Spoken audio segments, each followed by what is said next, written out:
যে কোনো জায়গায় নির্যাতিত অত্যাচারিত একটা মুসলিম জাতিগোষ্ঠীর সাথে ইফতার করেন বা রোজা রাখেন, মানে ফাস্টিং করেন, আমরা রোজা রাখেন এভাবে না বলে সিম্বলিকলি এটার গুরুত্ব আছে। এখন বড় সমস্যা দাঁড়িয়ে গেছে মিয়ানমারে অথরিটিকে, বিশেষ করে যে প্রভিন্সের সংকট এটা রাখাইনে, আমার কাছে মনে হয় এখানে সবচেয়ে বড় রোল এখনো প্লে করতে পারে চায়না। তাদের জায়গা থেকে এটা অতি চালাকি, কারণ শেখ হাসিনা চেয়েছিলেন সামনে নোবেল প্রাইজ ডিপ্লোম্যাসি। এবং আরেকটা ব্যাপার আছে, এখন যেহেতু তাদের এই ব্যক্তিগত সংঘাত তৈরি হয়ে গেছে, এটা আরেক নতুন জটিল।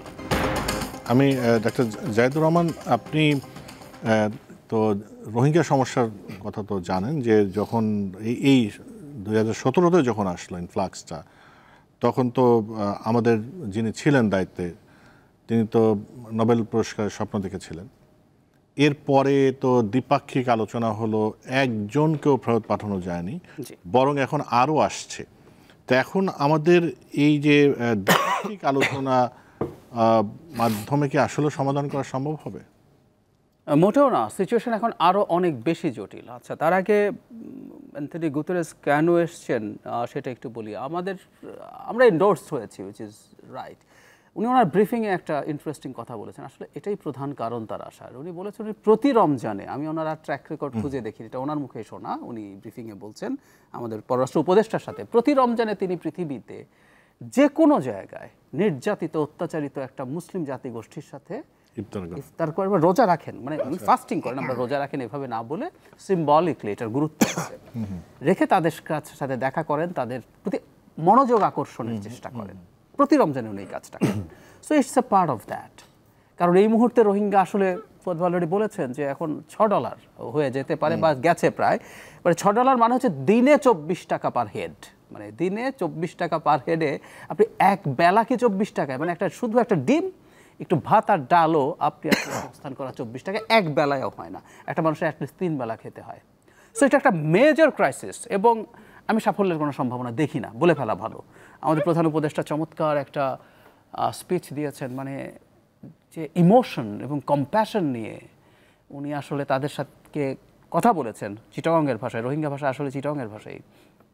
একটু অফ টপিক হলে যোগ করে রাখি, ওরা চিটাগংয়ের ভাষা বলাতে না আবার একটু অন্য হিসাব নিকাশ হতে পারে আর কি।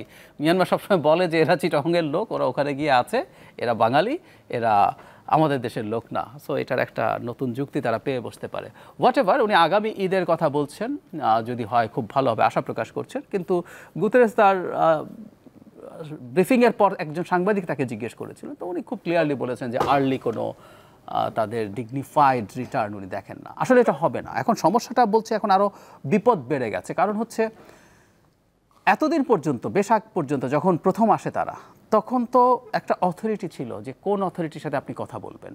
এখন বড় সমস্যা দাঁড়িয়ে গেছে মিয়ানমারে অথরিটিকে, বিশেষ করে যে প্রভিন্সের সংকট এটা রাখাইন বা আরাকান আগে ছিল, এই প্রভিন্সের অথরিটি এই মুহূর্তে আরাকান আর্মি। আমি এই মুহূর্তে কথাটা বলছি কারণ এই ঘটনা মিয়ানমারের ইতিহাসে বহু দফায় হচ্ছে। 80s একবার প্রায় পুরো মিয়ানমার, আবার ঠিক এখন যা দেখছি বিভিন্ন জাতিগোষ্ঠী দখলে চলে গেছে, ওদের কেন্দ্রীয় সরকার বলে কিছু ছিল না, but they regain the control. সুতরাং আপনি আসলে কি করবেন এই মুহূর্তে, সিচুয়েশন ইজ ভেরি টাফ। আমার কাছে মনে হয় এখানে সবচেয়ে বড় রোল এখনও প্লে করতে পারে চায়না, কারণ চায়না খুবই ব্রিলিয়ান্টলি, মানে তারা জান্তার সমর্থনেও আছে, তারা আরাকান আর্মির সমর্থনেও আছে। তো আমাদের প্রধান উপদেষ্টা চায়না যাচ্ছেন, এবং আমি যদি সেখানে যদি কোনো, আপনি যেটা বললেন, বড় রোল তো প্লে করতে পারে চায়না, কিন্তু এই দ্বিপাক্ষিক সমস্যার যে ইয়েটা ফর্মুলা, এটা তো চায়নারে দেয়া, কারণ তখন চায়না, আমি ওই জায়গায় আসছি, দ্যাটস ভেরি ইন্টারেস্টিং। 17 সালে যখন সারা পৃথিবীর মনোযোগ আমাদের প্রতি, আমি লিখেছিলাম এটা নিয়ে, মানে স্টুপিড ডিপ্লোম্যাসি, মানে এত স্টুপিড ডিপ্লোম্যাসি কেউ দেখেনি।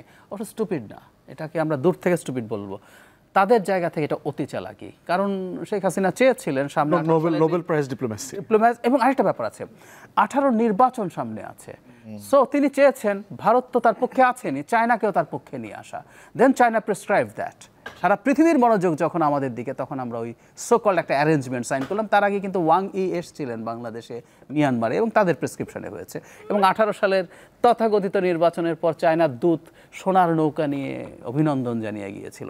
So reality is different. এবং আমি চায়নাকে একটা জায়গায় প্রশংসা করি, সে কিন্তু বাস্তবতা বোঝে। শেখ হাসিনাকে থাকার ক্ষেত্রে বাস্তবতা না বিজনেস বোঝে। হ্যাঁ, ওটাই বাস্তবতা। হ্যাঁ, বিজনেসের কারণেই বাস্তবতা বোঝে। শেখ হাসিনাকে ক্ষমতায় থাকার ক্ষেত্রে চায়না সিরিয়াসলি সাপোর্ট করেছে, এই কথা বলতে আমাদের কোনো দ্বিধা রাখার দরকার নেই। কিন্তু শেখ হাসিনা পতনের সাথে সাথে আপনি খেয়াল করবেন বিভিন্ন স্টেক হোল্ডার তাদেরকে তাদের দেশে নিয়ে যাচ্ছে, তাদের দূত বেগম জিয়ার সাথে, তাদের দূত জামায়াতের নেতার সাথে বসছেন।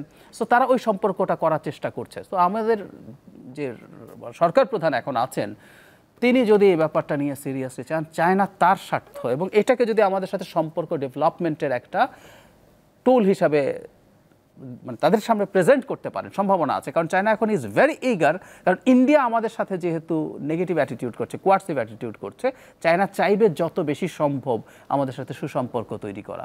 সেই ক্ষেত্রে আমি মনে করি চায়না যদি চায়, কারণ দুটো পক্ষকেই সে আসলে করে। আরেকটা জিনিস একটু যোগ করে রেখে শেষ করি, আরেকটা নতুন জটিলতা আসলে যোগ হয়েছে। সেটা কি?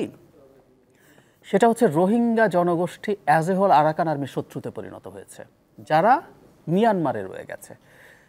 কিছুদিন আগে রোহিঙ্গাদের যারা 5 লাখের মতো রয়ে গেছে, এই 5 লাখকে জান্তা বলেছে তোমরা আমাদের সাথে সাহায্য করো, কোলাবোরেট করো, তোমাদেরকে আমি নাগরিকত্ব দেব। তারা না এই পরাজিত হওয়ার আগে, আরাকান আর্মি দখল করার আগ পর্যন্ত কিন্তু জান্তার সাথে কোলাবোরেট করেছে। এই জিনিসটা আরাকান আর্মির সাথে রোহিঙ্গাদের সম্পর্ক, যদি আরাকান আর্মি কিন্তু একসময় ঘোষণা করেছিল যে তারা তাদেরকে আলাদা জাতিগোষ্ঠী হিসাবে সম্মান দেবে, ফিরিয়ে যেতে দেবে, কিন্তু এখন যেহেতু তাদের এই ব্যক্তিগত সংঘাত তৈরি হয়ে গেছে, এটা আরেক নতুন জটিলতা।